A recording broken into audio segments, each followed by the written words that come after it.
អូខេសួស្តីអ្នកទាំងអស់គ្នាអញ្ចឹងថ្ងៃនេះខ្ញុំមានវីដេអូមួយពាក់ព័ន្ធជាមួយនឹងការកែប្រែសុខភាពដើមក្រូចឲ្យពីដែលមិនសូវល្អមកទៅជាល្អហើយនឹងមានផ្លែច្រើនអញ្ចឹងនៅក្នុងវីដេអូនេះក្រូចនេះគឺជាក្រូចដែលយើងបានទិញពីតូបមកដើម្បីតាំងនៅក្នុងកម្មវិធីចូលឆ្នាំចិនអញ្ចឹងក្រោយពីចប់រដូវកាលចូលឆ្នាំចិនឃើញថាក្រូចនេះវាមានសុខភាពដូចជាអត់សូវល្អអញ្ចឹងវាមានអារម្មណ៍ថាវាស្វិតមើលទៅហាក់បីដូចជាមានបញ្ហាអញ្ចឹងក្រោយពីការត្រួតពិនិត្យទៅគឺយើងឃើញថាក្រូចនេះគឺវាមានឫសច្រើនប៉ុន្តែឫសរបស់វានោះស្ថិតនៅក្នុងកន្ទោបមួយដែលតូចជាងខ្លួនណាអញ្ចឹងធ្វើឲ្យឫសរបស់វានឹងមិនអាចមានអីស្រូបជាអាហារដើម្បីទៅបំពន់ស្លឹកនឹងដើមឲ្យគ្រប់គ្រាន់ទេអញ្ចឹងវិធីសាស្ត្រដែលល្អបំផុតគឺយើងមានតែការកែប្រែដីកន្ទោងរបស់វានឹងឲ្យមានទំហំធំជាងមុនសមាមាត្រជាមួយនឹងដើមដើម្បីឲ្យឫសរបស់វានឹងបានរីកលូតលាស់ល្អហើយយើងក៏ផ្ដល់អាហារបំពន់ឲ្យវាដែរដើម្បីឲ្យវាបើកម្លាំងចឹងវាខ້ອຍពីមនុស្សយើងឯងអ្នកនរគ្នាបើកាលណាមានអីហូបចុកគ្រប់គ្រាន់ដូចជាវីតាមីនធ្វើឲ្យសាច់ឈាមយើងស្រស់ថ្លារីឯដើមក្រូចក៏អញ្ចឹងដែរអ្នកនរគ្នាអញ្ចឹងនៅក្នុងវីដេអូនេះគឺខ្ញុំ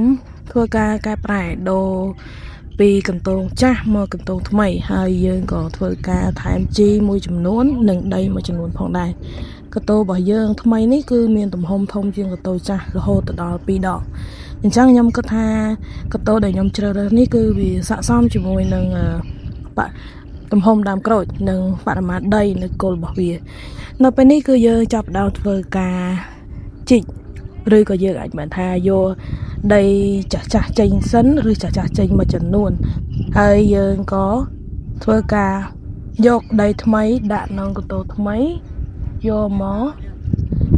ដើម្បីដាំវាថ្មីផងដែរហើយនៅពេលនេះគឺយើងឆែកមើលថានៅពេលដែលវាមានមែកងាប់មែកអីគឺយើងនឹងកាត់តែងវាឲ្យស្អាតការតាក់តែងមែកនេះគឺពិតជាសំខាន់ណាស់អ្នកនរគ្នាព្រោះតែបើសិនជាយើងមិនកាត់មែកងាប់ចេញទេវាអាចធ្វើឲ្យអាហារបំពន់ដែលដើមឈើនេះដើមក្រូចនេះវាស្រូបពីខាងក្រោមមកគឺបញ្ជូនមកលើទៅដល់មែកដែលអត់ប្រយោជន៍អញ្ចឹងយើងគួរតែកាត់មែកវាចោលមែកខ្លះដែលយើងសំក្នុងទុកមែកខ្លះដូចជាមែកងាប់ពាក់កណ្ដាលអីយើងកាត់វាចោលទៅព្រោះយើងកាត់ហើយវាអាចដុះមកវិញទេអ្នកនរគ្នាអញ្ចឹងមកដល់កន្លែងនេះគឺយើងយកវាត្រាំជាមួយនឹងជីបំពន់ឫសព្រោះថាយើងបានកាត់ឫសរបស់វាមួយចំនួនចេញអញ្ចឹងយើងត្រូវតែដាក់ជីបំពន់ឫស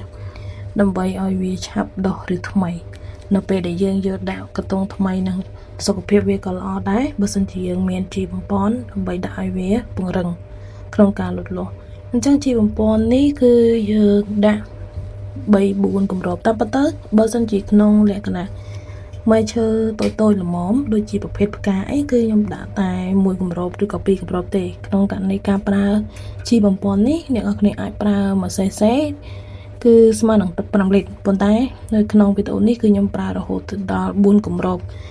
ដើម្បីឲ្យវាបំពន់ឫសឲ្យកាន់តែខ្លាំងហើយណាមួយវាជាប្រភេទឈើហូបផ្លែផងគឺយើងដាក់ឲ្យវាច្រើនទៅឲ្យវាបឺតយកច្រើនងាយនឹងឆាប់ដុះឫសអញ្ចឹងនៅកន្លែងនេះគឺយើងបានរៀបចំភុងមួយដ៏សមស្របជាមួយនឹងបរិមាណដើម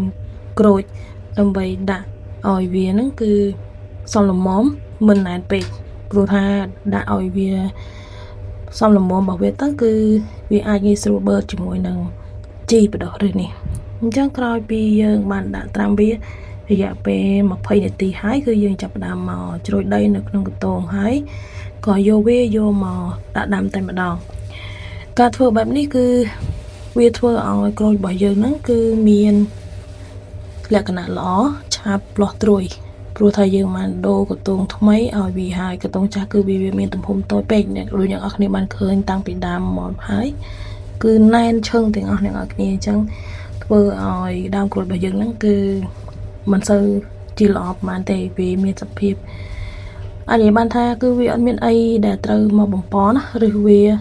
ចាក់តាណាទីក៏លែងកើតដែរព្រោះថាវាអត់មានជីវជាតិទេវាមានតែឫសភាគច្រើនគឺឫសតែម្ដងអត់មានដីសោះអញ្ចឹងនៅពេលនេះគឺយើងបានដូរឲ្យវាហើយអ្វីក៏វាភាសាដែរឫសរបស់វាឫសចាស់គឺយើងបានកាត់ចោលខ្លះហើយ យើងបានដាក់ត្រាំទឹកបណ្ដុះឫសដែរអញ្ចឹងអ្នកនរគ្នាគឺធ្វើបែបនេះសង្ឃថា80ទៅ95%ដែលជោគជ័យព្រោះខ្ញុំបានធ្វើវាច្រើនហើយអញ្ចឹងក្រោយមកយើងក៏បានយកវាទៅដាក់នៅក្នុងកន្ទោងថ្មីសម្រាប់កូនក្រូចរបស់យើងអញ្ចឹងអ្នកនរគ្នាក្នុងវីដេអូនេះគឺយើងមានតែប៉ុណ្្នឹងឯងការដូរកន្ទោងថ្មីសម្រាប់ឲ្យដើមក្រូចហើយដើមក្រូចទៀតដូចខ្ញុំបញ្ជាក់អញ្ចឹងគឺខ្ញុំទិញមកពីកន្លែងបដោះកូនឈើទេដើម្បីយកមកតាំងនៅកម្មវិធីចូលឆ្នាំចិនប៉ុន្តែក្រោយមកយើងអាចយកវាចោលបានទេស្ដាយគឺយើងត្រូវតែយកវាយកមកដាំថ្មីដើម្បីបានផ្លែយកទៅប្រើប្រាស់ផ្សេងៗហើយអរគុណដល់គ្នាដែលបានមើលវីដេអូនេះតាំងពីដើមដល់ចប់បើសិនជាមានវីដេអូអីថ្មីៗបន្តខ្ញុំនឹង